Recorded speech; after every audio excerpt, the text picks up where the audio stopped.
तो चले आज की कहानी सुनते हैं। कहानी है जीवन का आनंद।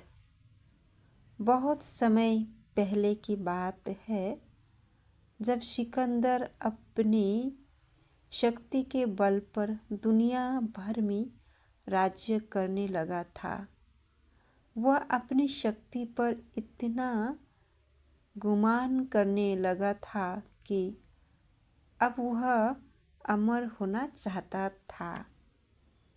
उसने पता लगाया कि कहीं ऐसा जल है जिसे पीने से व्यक्ति अमर हो सकता है। देश दुनिया में भटकने के बाद आखिरकार सिकंदर ने उस जगह को खोज ही लिया जहाँ पर उसे अमृत प्राप्त हो सकता था। वो एक पुरानी गुफा थी जहाँ पर कोई आता जाता नहीं था। देखने में वो बहुत ही डरावनी लग रही थी, लेकिन सिकंदर ने एक जोर से श्वास ली और गुफा में प्रवेश कर गया।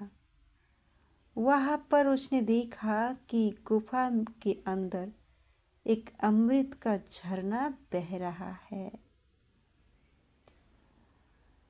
उसने जल पीने के लिए हाथ ही बढ़ाया था कि एक कौवे की आवाज़ आई। कौवा गुफा के अंदर ही बैठा था। कौवा जोर से बोला, ठहर, रुक जा, यह भूल मत करना। फिर सिकंदर ने कौवे की तरफ देखा। वह बड़ी ही दयनीय अवस्था में था। पंख झड़ गए थे, पंजे गिर गए थे। वह अंधा भी हो गया था। बस कंकाल मात्र ही शेष रह गया था। सिकंदर ने कहा, तू कौन है? कौन होता है मुझे रोकने वाला? मैं पूरी दुनिया को जीत सकता हूँ, तो यह अमृत पीने से मुझे तो कैसे रोक सकता है? तब कौवे ने आंखों से आंसू टपकाते हुए बोला कि मैं भी अमृत की तलाश में ही इस गुफा में आया था और मैंने जल्दबाजी में अमृत पी लिया। अब मैं कभी मर नहीं सकता, पर अब मैं मरना चाहता हूँ, लेकिन मर नहीं सकता। देख लो मेरी हालत। कौवे की बात सुनकर सिकंदर देर तक सोचता रहा और सोचने के बाद फिर बिना अमृत पिए ही चुपचाप गुफा से बाहर वापस लौट आया।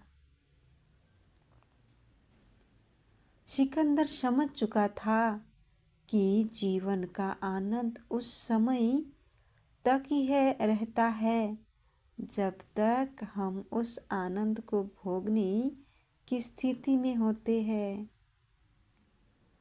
और इससे हमें यही शिक्षा मिलता है कि जीवन में हमें हमेशा खुश रहना चाहिए। हमें कभी भी खुश रहने के लिए बड़ी सफलता व समय का इंतज़ार नहीं करना चाहिए, क्योंकि समय के साथ हम बुरे होते जाते हैं और फिर अपने जीवन का असली आनंद नहीं उठा पाते हैं।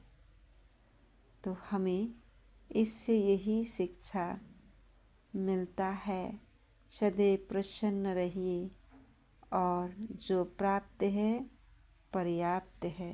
ओम शांति।